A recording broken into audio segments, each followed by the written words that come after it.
बिस्मिल्लाहिर्रहमानिर्रहीम। अस्सलाम वालेकुम। मेरी आवाज़ आ रही है? वालेकुम अस्सलाम सर, आपकी अच्छा, चले।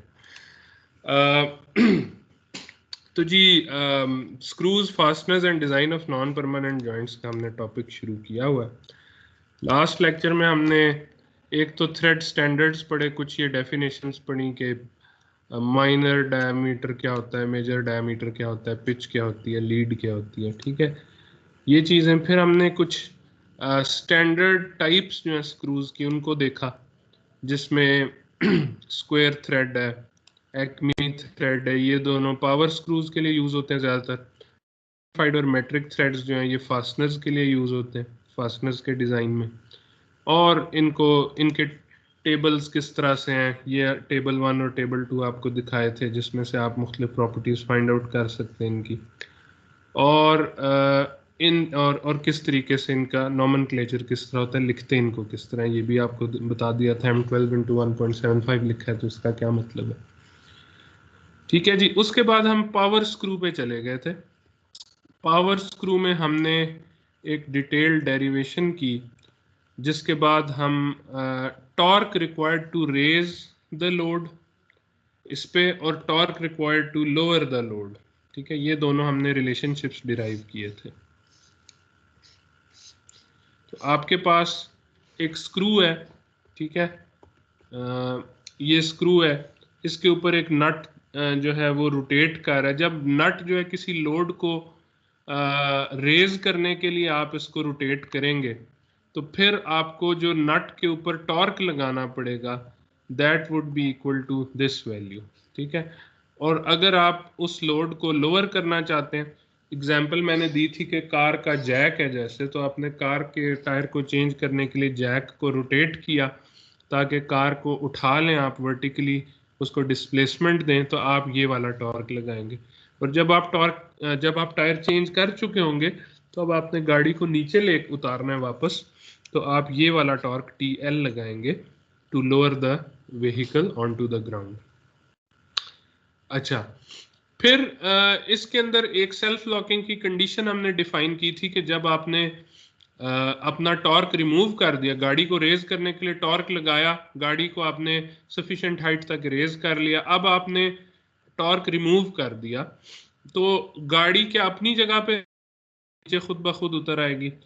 तो हमारी जो गोल है वो ये कि गाड़ी अपनी जगह रहे, जो हाइट उसने गेन किया वहीं पे फिक्स रहे। तो उसके लिए सेल्फ लॉकिंग की कंडीशन का फुलफिल होना ज़रूरी है स्क्रू के अंदर। और सेल्फ लॉकिंग की कंडीशन जो है that is pi FDM - L। ये वाला जो पार्ट है इसका, ये अगर पॉजिटिव होगा तो torque required to lower the load भी पॉजिटिव होगा, यानी इसकी एब्सेंस में खुद ब खुद नीचे नहीं जाएगा लोड। सो उसमें से हमने इवेंचुअली ये कंडीशन फाइंड आउट की थी। फिर हमने बात की थी एफिशिएंसी ऑफ द स्क्रू की, which is torque required to raise the load under ideal conditions, जब आपके पास कोएफिशिएंट ऑफ फ्रिक्शन 0 आप उसको लेते हैं, divided by actual torque required to raise the load. So ये FL/2πTR, ये एफिशिएंसी का फॉर्मूला आ गया था। नेक्स्ट चीज जो की थी वो एक्मी थ्रेड्स के लिए हमने यही relation torque required to raise the load find किया, तो वो उसके अंदर सीकेंट अल्फा का एक कंपोनेंट आ गया, क्योंकि यहाँ पे फोर्स जो है that is not perpendicular to the surface of the thread, तो उसका एक कंपोनेंट उसके परपेंडिकुलर आएगा। तो एनीवे ये यहाँ तक हमने किया। फिर देयर इज अनदर थिंग कि अगर आपका मिसाल के तौर पे इस तरीके से है आपका लोड के, वो एक कॉलर के ऊपर है, ये फॉर एग्जांपल ये लोड है, वो कोई भी चीज़ है जिसको आपने रेज करना है, और उसकी वजह से ये F लोड जो कि 2 में डिवाइड किया हुआ आपको दिखा F/2 और F/2 में ये पड़ रहा है, और ये कॉलर के ऊपर रेस्ट कर रहा है। तो अब आप जब नट को जो है लेकर जाएंगे ऊपर, ठीक है, तो नट और कॉलर के दरमियान भी एक फ्रिक्शन का कंपोनेंट आएगा, उसको भी ओवरकम करना पड़ेगा in order to raise the load. और वो आपके पास जो कंपोनेंट है दैट इज दिस वन, ठीक है, this is the torque required to overcome the collar friction. तो इसमें एफ सी जो है that is the coefficient of friction of between collar and the nut, और डी सी जो है ये कॉलर की डायमीटर है। अब फॉर एग्जांपल टोटल टॉर्क अगर कोई आपसे पूछे भाई total torque to raise the load कितना होगा, so that would be equal to T R plus T C. ठीक है, इसी तरह total torque to lower the load कितना होगा, क्योंकि आप उसको काउंटर क्लॉकवाइज घुमाएं या क्लॉकवाइज घुमाएं टीसी की वैल्यू तो उतनी रहेगी, फ्रिक्शन तो वो देगा चाहे जिस डायरेक्शन में भी घुमाएं, तो वो टीएल के अंदर भी ऐड ही होगा टीसी जो है। ठीक है, सो ये आपको थोड़ा सा ख्याल रखना होगा कि अगर कॉलर लगाओ प्रॉब्लम सॉल्व करते हुए या डिज़ाइन के अंदर, तो उसके कोएफिशिएंट ऑफ फ्रिक्शन की वजह से जो टॉर्क आ रहा है उसको भी कैलकुलेशन के अंदर इंक्लूड करना। अब हम आ जाते हैं थोड़ा सा इसके स्ट्रेस एनालिसिस पे, ये जो स्ट्रेस एनालिसिस है। ठीक है, क्योंकि इवेंचुअली मेरा स्क्रू फेल होगा या नहीं दैट डिपेंड्स ऑन कि उसके थ्रेड्स पे और उसकी मेन बॉडी जो सिलेंड्रिकल बॉडी है उसके ऊपर स्ट्रेसेस क्या लग रही हैं। ठीक है, सबसे पहले तो आप देखेंगे अगर फॉर एग्जांपल मैं इस तरह के एक थ्रेड की बात करूं और जब मैं इसको नट के ऊपर जो नट जब लोड को रेज कर रहा है तो you will have to apply some torque, कोई एफर्ट लगानी पड़ेगी इसको रेज करने के लिए। जब आप टॉर्क लगाएंगे फॉर एग्जांपल ये आपकी बॉडी है जो रॉड है थ्रेडेड रॉड, इस तरीके से इसके ऊपर थ्रेड्स बने हुए। ठीक है, तो जब आप नट को इन थ्रेड्स के ऊपर रोटेट करने के लिए टॉर्क लगाएंगे तो ये वाली पूरी बॉडी जो है ये टॉर्क में जाएगी, और इस बॉडी का जो अपना डायमीटर है दैट इज डी आर, जो माइनर डायमीटर है उसके इक्वल है, राइट, क्योंकि रूट से रूट तक ये डी आर बनेगा। तो इस टॉर्क की वजह से जो shear स्ट्रेस इस बॉडी के ऊपर आएगी that would be equal to T R over J, right, और ये आर बेसिकली क्या होगा डी आर बाई 2 होगा, और जे क्या होगा pi D R cube by pi D R 4/32 होगा, जे की जो वैल्यू होती है सर्कुलर क्रॉस सेक्शन के लिए। तो ये इवेंचुअली मेरे पास टॉ आ जाएगा 16t over pi D R cube. This is the shear stress for this bolt, या आप इसको थ्रेडेड रॉड कह लें, ठीक है, स्क्रू बॉडी कह लें, जो भी कह लें, ये इसके ऊपर shear स्ट्रेस की ये वैल्यू आ रही होगी। ठीक है, फिर आप जब इस, मैं जरा इसको अगर ये आपके पास थ्रेड्स थे,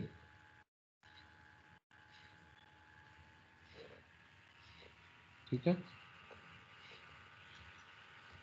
जब आप लोड अप्लाई कर रहे हैं तो फॉर एग्जांपल मैं अगर पिछली भी फिगर से आपको दिखाऊं, ये लोड जो है ये लोड लग रहा है, अब ये थ्रेड किसी जगह पे रेस्ट कर रहा होगा ना, ये फॉर एग्जांपल अगर जैक है तो जमीन के ऊपर आपने रखा हुआ है और गाड़ी को उठाने के लिए, तो नीचे से इसके ऊपर कंप्रेस जो नॉर्मल फोर्सेस है वो भी लगेंगी, जो अप्लाइड लोड है उसके equal and opposite normal forces भी लगेंगी। उसकी वजह से ये पूरी जो बॉडी है स्क्रू की दिस विल अंडरगो कंप्रेशन। ठीक है ना, ये कंप्रेशन में जाएगी क्योंकि ऊपर से लोड लग रहा है, नीचे से नॉर्मल फोर्स लग रही है, बॉडी इक्विलिब्रियम में, इसका मतलब है कि ये बॉडी कंप्रेशन में चली जाएगी। कंप्रेशन कितना होगा, ये जो अगेन ये अगर इसका डी आर है, ठीक है, तो sigma would be equal to F over A, तो ये हो जाएगी F over pi D R square by 4, तो मैं 4 इधर लिख लेता। ठीक है, तो आपके पास एक ये और ये नेगेटिव होगी, ठीक है, ये नेगेटिव होगी, नेगेटिव डायरेक्शन में होगी, शोइंग के ये कंप्रेशन है। तो ये वाली स्ट्रेस भी स्क्रू की बॉडी के ऊपर लग रही है। अच्छा, अब हम थोड़ी सी बात करते हैं कि थ्रेड्स के ऊपर कौन कौन से लग रही हैं स्ट्रेसेस। ठीक है, थ्रेड के ऊपर एक तो बेरिंग स्ट्रेस है। आपको याद होगा हमने मैकेनिक्स ऑफ मटेरियल्स में एक टॉपिक पढ़ा था विच वाज बेरिंग स्ट्रेस, कि जब भी आप कांटेक्ट किसी दो बॉडीज के दरमियान होता है, ठीक है, ड्यू टू फोर्स, फोर्स होती है और उस फोर्स की वजह से दो बॉडीज के दरमियान कांटेक्ट होता है, तो that contact results into some bearing stress या कांटेक्ट स्ट्रेस उसको कह सकते हैं। फॉर एग्जांपल हमने मैकेनिक्स ऑफ मटेरियल्स में पढ़ा था कि अगर आपके पास इस तरह की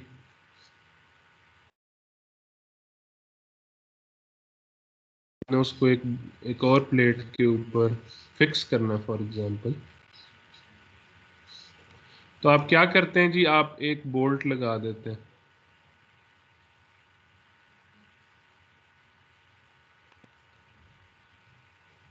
ठीक है, इस तरह आप एक बोल्ट यूज करते हैं और इसको टाइट कर देते हैं, नीचे से नट को टाइट कर देते हैं। अब जब ऐसी कोई फोर्स लगती है कि ये इधर और ये इधर मूव करने की कोशिश करें, तो ये बोल्ट का काम है कि इनको अपनी जगह पे रखे, लेकिन ये अपनी जगह पे रखने के लिए अंडर स्ट्रेस चला जाएगा बोल्ट, और वो जो स्ट्रेस होगी वो कितनी होगी, that would be equal to this force divided by contact area. ये वाला कांटेक्ट एरिया जो हमने रेक्टेंगल के एरिया का उसके ऊपर हम लगाते थे मैकेनिक्स ऑफ मटेरियल्स में, अगर आपको याद हो तो इसी तरीके से आपके आपका जो ये वाला आपका जो ये वाला फॉर एग्जांपल एक इस साइड पे भी निकला होगा ऑब्वियसली, ठीक है ना, ये इस तरीके से रेक्टेंगुलर क्रॉस सेक्शन वाले हमारे पास स्क्वायर थ्रेड्स मौजूद हैं।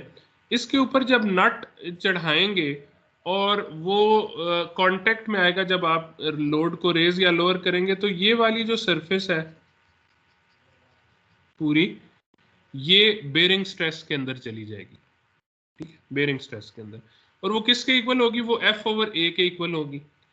अब नट के अंदर जो एक थ्रेड कांटेक्ट में नहीं होता, बल्कि there are multiple threads which are simultaneously in contact inside a nut. एक नट के अंदर जो है वो बहुत सारे थ्रेड्स जो हैं वो कांटेक्ट में होते हैं, तो जितने भी नंबर ऑफ इंगेज्ड थ्रेड्स हैं हम उससे इसको मल्टीप्लाई कर देते हैं। ये फॉर एग्जांपल ये जो मैंने किधर बनाया है, सॉरी, ये मैंने जो बनाई है फिगर, इसको अगर आप देखें तो ये जो मैंने एरिया डिक्लेयर किया है, ठीक है, इसको मैं अनरोल करके देखूं, जैसे मैं पहले देख रहा था अनरोल करके, पीछे आगे वाला अनरोल करके देखूं, तो ये जो एक थ्रेड की सरफेस है इसकी जो विड्थ है वो सरकमफ्रेंस के इक्वल है, पाई डी के इक्वल है, डीएम कर लें, मीन कर लें, ठीक है, और इसकी जो वाली विड्थ है ये p/2 के इक्वल होती है। तो आपका जो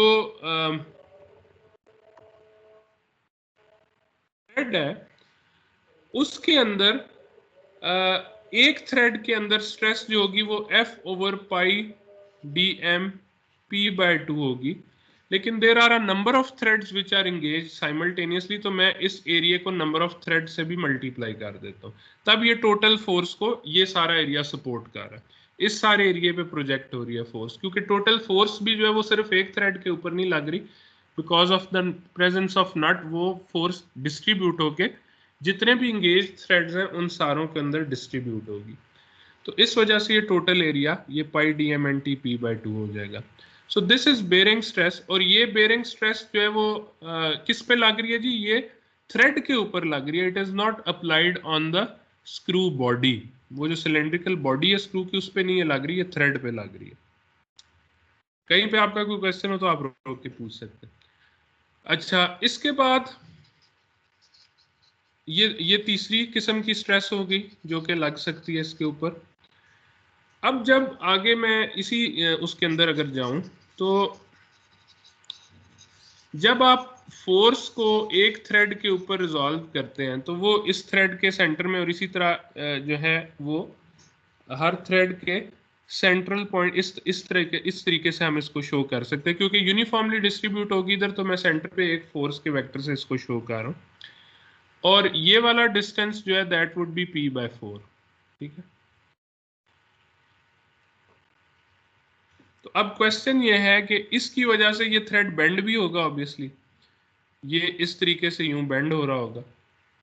तो ये बेंडिंग मोमेंट जो है ये रूट ऑफ द थ्रेड पे कितनी स्ट्रेस कॉज करेगा, ठीक है। So that would be equal to, bending stress का आपको फॉर्मूला पता है, sigma is equal to MC/I होता है, ठीक है।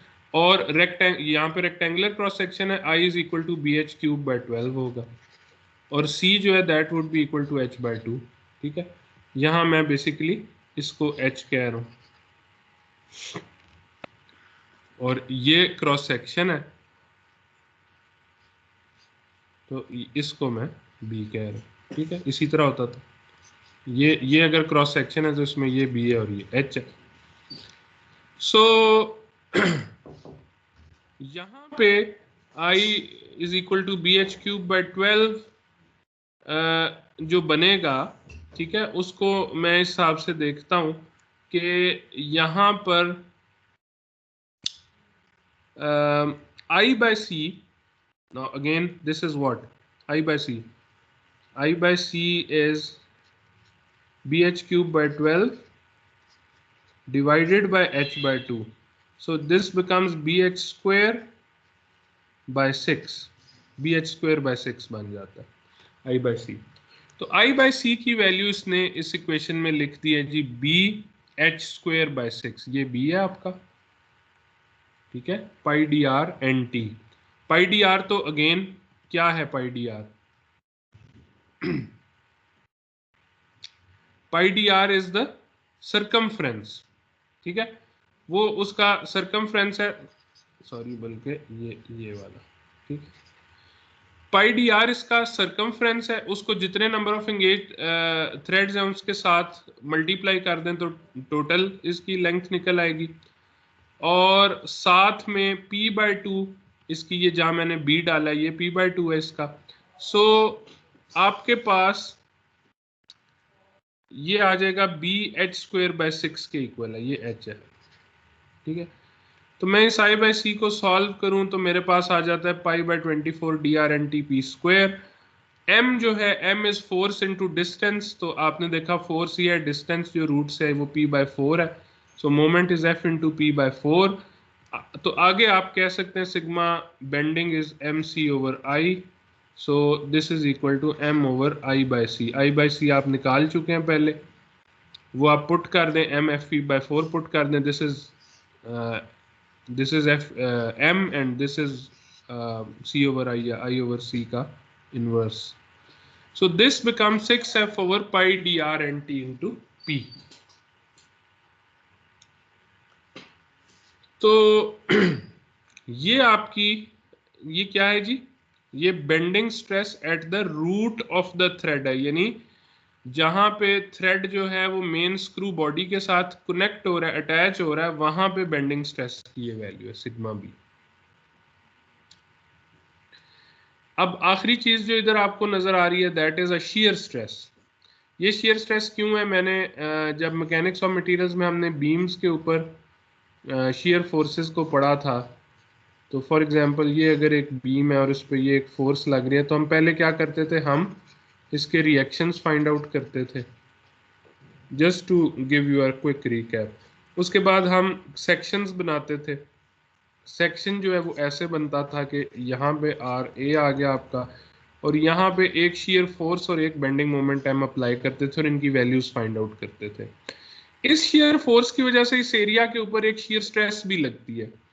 और रेक्टेंगुलर क्रॉस सेक्शन के लिए आपको याद होना चाहिए, मैकेनिक्स ऑफ मटेरियल्स में हमने बड़ी डिटेल में इसकी डेरिवेशन की थी, तो that maximum shear stress was equal to 3V/2A। Circular cross section के लिए 4V/3A थी, रेक्टेंगुलर क्रॉस सेक्शन के लिए 3V/2A थी।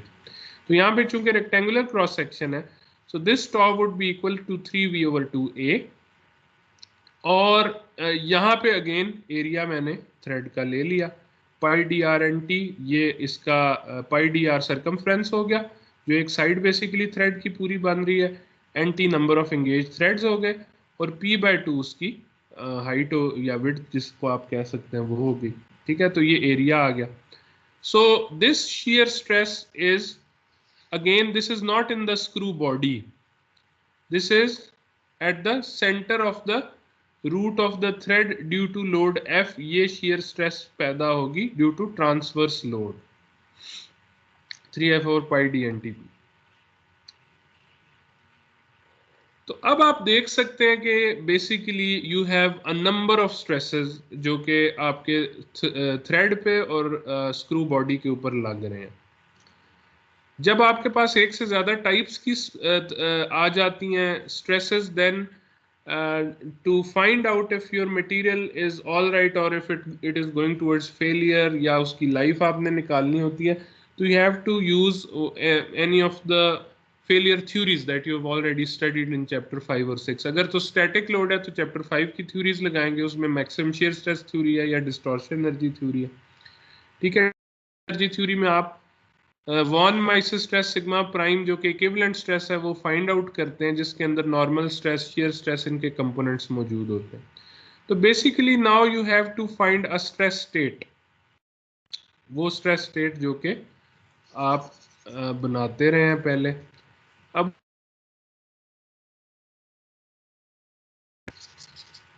ठीक है, सिग्मा एक्स, ये जी एक्स प्लेन है जिसके अंदर ये थ्रेड बना हुआ है। इसके अंदर मेरे पास देखें एक कंप्रेसिव स्ट्रेस आएगी जो कि माइनस जी डायरेक्शन में आएगी, कंप्रेशन जो हो रही है, तो वो सिग्मा जी। ये अब मैं बॉडी की स्ट्रेसेस की बात कर रहा हूँ। ठीक है, बॉडी के ऊपर जो स्क्रू बॉडी के ऊपर स्ट्रेसेस है उसमें सिग्मा जी आएगी -4F और pi D R square. X axis में ड्यू टू बेंडिंग ये जो रूट के ऊपर स्ट्रेस आएगी मैक्सिमम जिस जगह पे आएगी उस जगह की स्ट्रेस को मैं लिख लेता हूँ।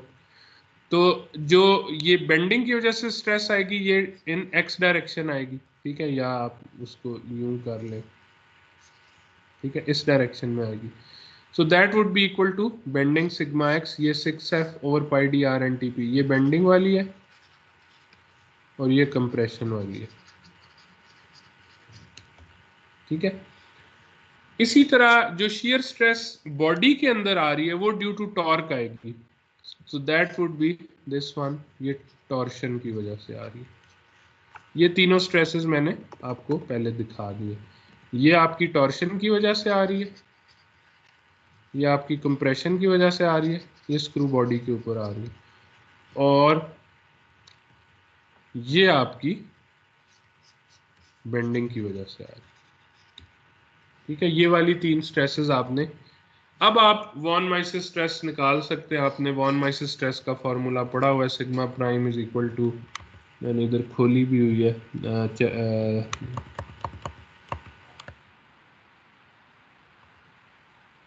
ये वाली आप देख सकते हैं, ये वाली जो इक्वेशन है, sigma X minus sigma Y square plus sigma Y minus sigma Z square plus, जो 3 डायमेंशनल स्ट्रेस स्टेट के लिए सिग्मा प्राइम निकालने का तरीका था।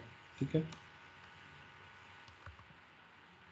ये 1/√2 into sigma X minus sigma Y square plus sigma Y minus sigma Z square plus sigma Z minus sigma X square plus क्या था जी, हाँ, +6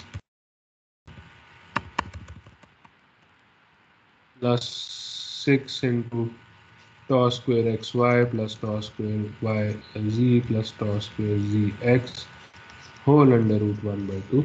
इस तरीके से आप इसकी वॉन माइसिस स्ट्रेस, या आप इसकी नॉर्मल जो प्रिंसिपल स्ट्रेसेस है सिग्मा 1, सिग्मा 2, सिग्मा 3, ये निकाल सकते हैं यूजिंग मोहर सर्कल के अंदर जो आपने फार्मूलाज पढ़े थे, और फिर आप इसके ऊपर कौन सा फार्मूला था, ये वाला फार्मूला यूज कर सकते हैं। ठीक है, तो ये अप टू यू है किस तरह करते हैं। इसके अंदर एक चीज इंपॉर्टेंट है, वो मैं दोबारा से उसको एम्फसाइज करता हूँ, इनको मैं मिटा देता हूँ फिलहाल।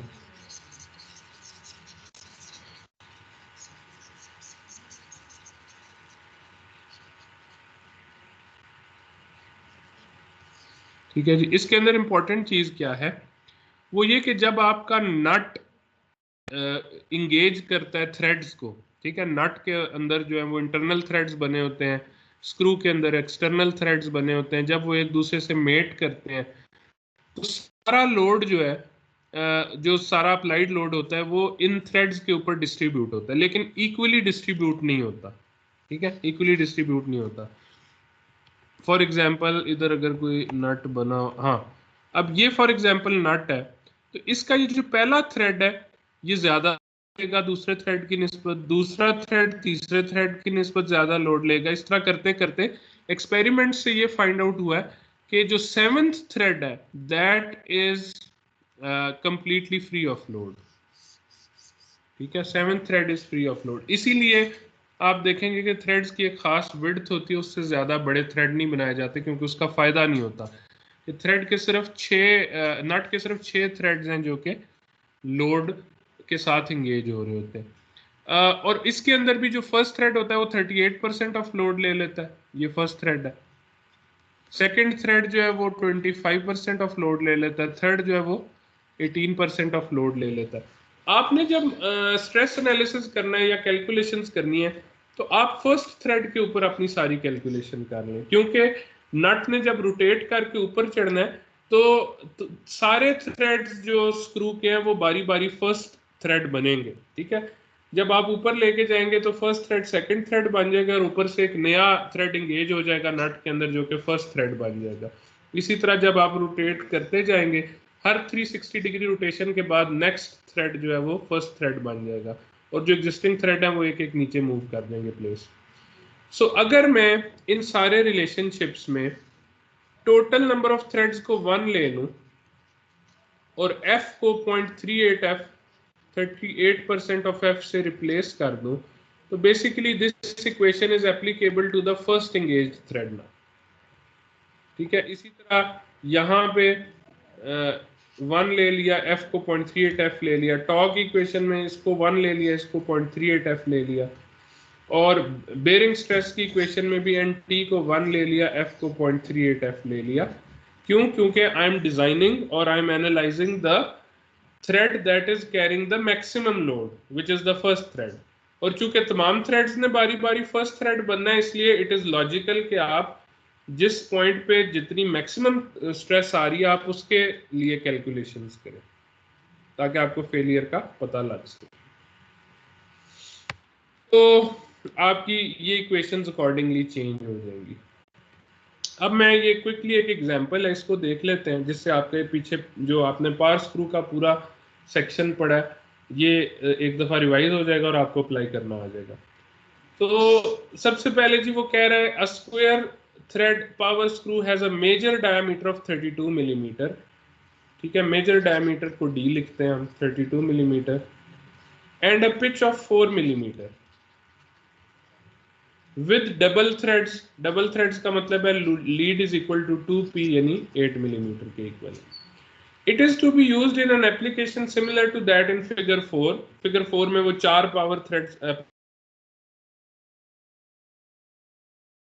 उनमें से हर एक यानी कहता है कि the given data includes f coefficient of friction of nut with screw and fc is the coefficient of friction between collar and nut। ये दोनों 0.08 है। ठीक है, तो कॉलर भी मौजूद है। कॉलर कितने डायमीटर का है? कॉलर इज 40 मिलीमीटर, इतने डायमीटर का कॉलर भी मौजूद है। और जो अप्लाइड फोर्स है जिसको उसने रेज करना है दैट इज 6.4 किलो न्यूटन। तो फिगर 4 में जो है 4 स्क्रूज बने हैं तो यहाँ पे उसने लिख दिया कि F is equal to 6.4 kilo newton per screw. तो हम एक स्क्रू के लिए सॉल्व कर लेंगे 6.4 किलो न्यूटन। ठीक है बेसिकली। और अगर मैं दिखाऊं तो वो कुछ इस तरह की है, ये जो आपको नजर आ रही है। तो इसमें 4 सेपरेट पूरे पावर स्क्रूज हैं, तो हम इसमें से एक को देख लेते हैं। एक पे 6.4 किलो न्यूटन एफ की वैल्यू है।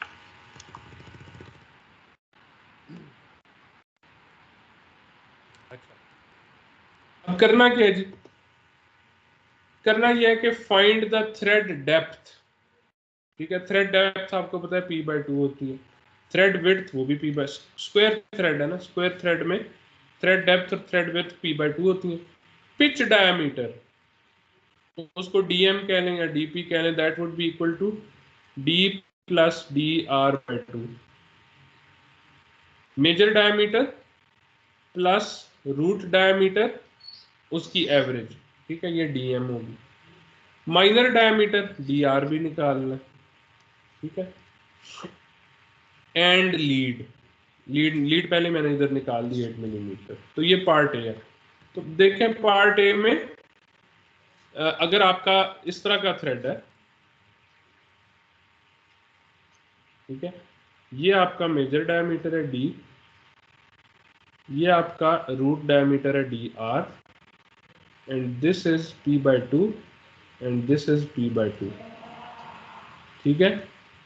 तो डी आर जो है वो d minus p/2 minus p/2, यानी d माइनस p के इक्वल होगा। p/2 इस साइड से निकलेगा, p/2 इस साइड से, तो D R is equal to d minus p आ जाएगा 28 मिलीमीटर, ठीक है।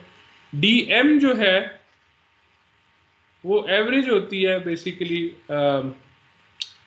आपके डी आर और डी पी की, वो 32 और 28 है, 38 मिलीमीटर हो जाएगी, सॉरी 30 मिलीमीटर हो जाएगी डी एम। या आप उसको d माइनस p/2 भी लिख सकते हैं कि यहां से p/4 निकलेगा, यहां से भी p/4 निकलेगा, तो यहां से यहां तक जो है वो dm हो जाएगा। सो that would B d minus p/2, यानी d minus p/4 minus p/4, that would B d minus p/2। तो 30 मिलीमीटर आ जाएगा, मिलीमीटर पहले ही निकाल लिए। तो ये पार्ट ए था। पार्ट बी क्या है? Find the torque required to raise and lower the load, ठीक है। Torque required to raise the load आपके पास क्या होता है बेसिकली? वो होता है Fdm/2, ये जो कल हमने डेरिवेशन की थी, Fdm/2 into L plus pi D M divide pi Fdm, बल्कि pi Fdm divided by pi D M minus Fl। लेकिन इसमें साथ कॉलर भी है, तो कॉलर की जो फ्रिक्शन की वजह से आपको टॉर्क लगाना पड़ेगा वो ऐड हो जाएगा FFc/dc/2। इसी तरह torque required to lower the load क्या होता है? वो Fdm/2 into pi Fdm minus L divided by pi dm plus Fl। Again जो टॉर्क रिक्वायर्ड है to overcome the collar friction वो इधर हम एज इट इज लिख देंगे, इसमें ऐड कर देंगे, ठीक है। तो ये दोनों आपको रिलेशनशिप्स जो है वो टी आर और टी एल की वैल्यूज देंगे, ठीक है। तो इसको हम और देख लेते हैं कि टी आर की वैल्यू जो है ये 15.94, ये वो टी आर वाले फॉर्मूले से और ये टी सी वाले फॉर्मूले से, तो ये 26.18 न्यूटन मीटर होगी।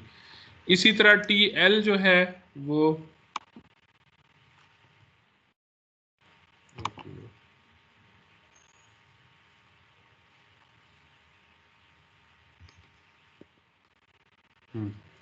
टी एल जो है वो आप देख सकते हैं कि इसमें ये टी एल वाले फॉर्मूले से आ गया और ये टी सी वाले फॉर्मूले से आ गया।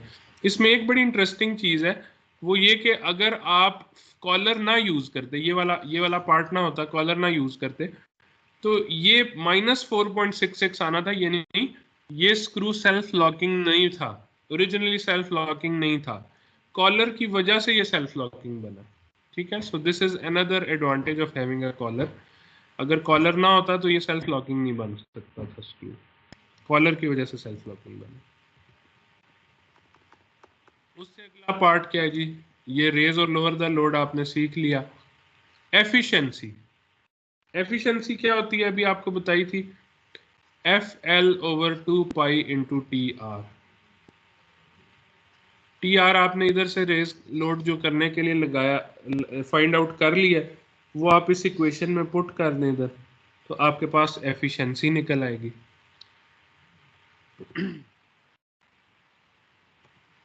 ये आपके पास एफिशिएंसीज की 0.311 निकल आई, ठीक है जी। उसके बाद you have to find the body stresses, torsional and compressive. So torsional is tau and compressive is sigma, ठीक है, वो जो आप थी sigma is equal to 4f over pi D R square, obviously with a minus sign क्योंकि compressive है, और torsional is 16t over pi D R cube, ठीक है। तो टॉर्क जो है इधर, torque required to raise the load जो आपने यहाँ से फाइंड आउट किया है वो आप इसमें डाल देंगे, तो ये आपके पास शियर स्ट्रेस और कंप्रेसिव स्ट्रेस आ जाएंगी। फिर वो कहता है बेरिंग स्ट्रेस फाइंड आउट करनी है। बेरिंग स्ट्रेस सिग्मा बी, ये थ्रेड्स के ऊपर होती है, स्क्रू बॉडी के ऊपर नहीं होती बल्कि थ्रेड्स के ऊपर होती है। This is equal to 6 into F over, बल्कि सॉरी ये होती है -2f over pi D M N T P, ये निकाली थी हमने, ये जो सिग्मा, ये सिग्मा बेरिंग, ठीक है, ये वाली इक्वेशन 10 जो।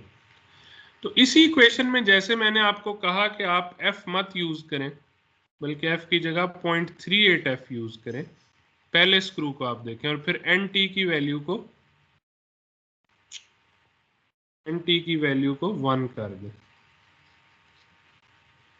तो ये आपके पास बेरिंग स्ट्रेस की इक्वेशन है। एफ भी पता है आपको, डीएम भी पता है, पी भी पता है, पिच भी पता है, ठीक है। और आखिर में पार्ट एफ में पूछता है find the thread stresses bending at the root, sigma B जो है जो बेंड कर रहा है that is equal to 6f over pi D R N T P.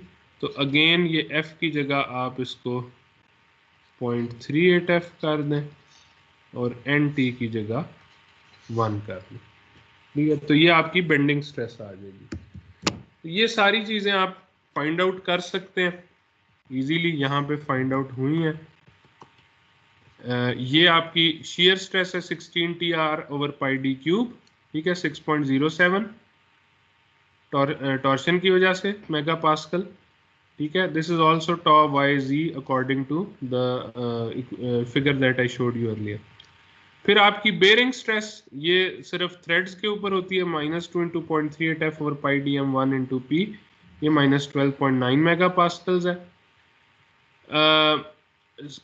Bending stress जो कि मैंने आपको बताया था कि सिग्मा एक्स के इक्वल है, that is equal to 41.5 mega pascal, ये इस रिलेशनशिप से जो मैंने आपको दिखाया पहले, 6f और pi D R N T P, उसके अंदर f और एन टी की वैल्यूज डाल के।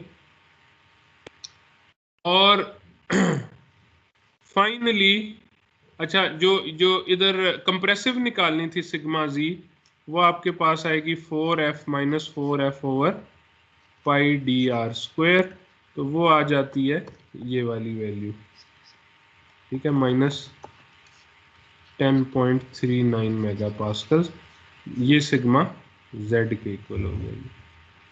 तो आप ये sigma x, sigma y, sigma z, tau X Y, टॉ वाई जी, टॉ जी एक्स को के अंदर ये वाली वैल्यूज पुट कर दें, ठीक है। ये आपकी सिग्मा x जो है ये में बेंडिंग की वजह से होगी, सिग्मा z जो है कंप्रेशन की वजह से जैसे पहले से मैं बता रहा हूँ, और टॉ वाई जी टॉर्शन की वजह से। अब आप इजीली ये वाला फॉर्मूला, ये जो आपको इक्वेशन 14 नजर आ रही है चैप्टर नंबर 5 में से मैंने ये इक्वेशन दिखा रहा हूँ आपको, इसमें सिग्मा एक्स, सिग्मा जी और टॉ वाई जी की वैल्यूज पुट करें, बाकी सबको 0 डाल दें, तो you will have the von Mises और equivalent stress equal to 48.7 mega pascals. जी, तो this is how you find out. अब मसलन अगर आपने स्ट्रेंथ एनालिसिस इसका करना है, आपको अगर पता हो कि जी मेरा स्क्रू जो है वो किस मटेरियल का बना हुआ है, आपको उसकी यील्ड स्ट्रेंथ पता है, तो you can just say sigma prime is equal to S Y over N, जो आपकी वॉन माइसिस थ्योरी है या डिस्टॉर्शन एनर्जी थ्योरी, या आपके पास ये सारी चीजें मौजूद हो, आप इसका 3 डायमेंशनल मोहर सर्कल बना सकते हैं, आपको सिग्मा 1, सिग्मा 2, सिग्मा 3 पता लग जाएंगे, और फिर आप कह सकते हैं sigma 1 minus sigma 3 is equal to S Y over N, जो आपकी मैक्सिमम शियर स्ट्रेस थ्योरी है। तो स्टैटिक लोडिंग। इसी तरह अगर आपके स्क्रू के ऊपर वेरिएबल लोड है तो फिर आपको एंड्योरेंस स्ट्रेंथ पता होनी चाहिए अपने मटेरियल की, अगर स्टील का है, अदरवाइज फटीग स्ट्रेंथ पता होनी चाहिए। और फिर आप मॉडिफाइड गुडमैन, गर्बर, एजमी, एलिप्टिक कोई भी यूज करके थ्योरी, तो आप उसको उसकी लाइफ को प्रिडिक्ट कर सकते हैं या फेलियर को प्रिडिक्ट कर सकते हैं।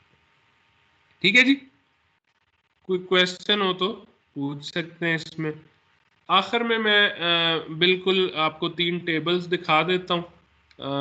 आप लोग का कोई क्वेश्चन है तो मुझसे पूछ लें। ये जो फर्स्ट टेबल है इसके अंदर है कांटेक्ट प्रेशर, या जो आपको बेरिंग स्ट्रेस मैंने कही थी, बेरिंग स्ट्रेस, बेरिंग प्रेशर, उसकी अलाउड वैल्यूज है ये। ठीक है, आपने देखें, आपने इधर जो डिजाइन किया that was according to the screw body को डिजाइन किया आपने। थ्रेड्स की इधर बात नहीं हो रही, थ्रेड्स के ऊपर जो बेरिंग स्ट्रेस लग रही थी वो यहाँ पे कहीं शो नहीं हो रही। ठीक है, तो बेरिंग स्ट्रेस कितनी आप ले सकते हैं वो आप इस टेबल से देख लें। बेरिंग स्ट्रेस निकालें, अगर आपका स्क्रू का मटेरियल स्टील है और नट का मटेरियल ब्रॉन्ज है तो आप इस वैल्यू से ऊपर नहीं जा सकते फॉर योर बेरिंग स्ट्रेस। इसी तरह ये लो स्पीड के लिए, अगर स्पीड थोड़ी ज्यादा है, 10 फुट पर मिनट है जो आपकी रोटेशन की स्पीड है नट की, तो फिर आपकी वैल्यू कम होती जाएगी। जैसे जैसे स्पीड बढ़ती जाएगी आपकी allowed value for contact stresses, वो बेंडिंग स्ट्रेसेस वो कम होती जाएगी। इसी तरह आपने अगर डिजाइन करना है और किसी भी एप्लीकेशन के लिए अपने स्क्रू को डिजाइन करना है, पावर स्क्रू को डिजाइन करना है, तो आपको कोएफिशिएंट ऑफ फ्रिक्शन पता होना चाहिए between nut and the screw, और आपको कोएफिशिएंट ऑफ फ्रिक्शन पता होना चाहिए between collar and the nut. ठीक है, तो ये कोएफिशिएंट ऑफ फ्रिक्शन है जब आपका स्क्रू मटेरियल ये दिया हुआ है, नट मटेरियल्स ये दिए हुए हैं। ठीक है, तो जोन सा भी आप पेयर बनाते हैं, स्टील और स्टील का बनाते हैं, यहाँ पे स्टील ड्राई है, यहाँ पे लुब्रिकेटेड है, ठीक है, तो थोड़ा कम हो जाएगा कोएफिशिएंट ऑफ फ्रिक्शन। या ब्रॉन्ज का स्क्रू लेते हैं, नट स्टील का या ब्रॉन्ज का, दोनों नट और स्क्रू दोनों है, तो आप अकॉर्डिंगली इसका एफ से चूज करेंगे टेबल 8-5 से। और जो टेबल 8-6 है ये एफ सी के लिए, कॉलर फ्रिक्शन के लिए। अगर आपका नट और स्क्रू का पेयर एक एक चीज स्टील की है, एक चीज कास्ट आयरन की है, कोई hard steel cast iron, soft steel bronze, hard steel bronze, ये कॉम्बिनेशंस हैं, इनमें से कोई अगर आपका कॉलर और नट का, तो आप रनिंग फ्रिक्शन और स्टार्टिंग फ्रिक्शन की ये वैल्यूज चूज कर सकते हैं। ठीक है, इससे आगे हम नेक्स्ट वीक में थ्रेडेड फास्टनर्स पढ़ेंगे। पावर स्क्रू का टॉपिक यहाँ तक ही था। कोई क्वेश्चन है एग्जाम्पल के अंदर या किसी और चीज के अंदर पीछे, तो आप पूछ सकते हैं।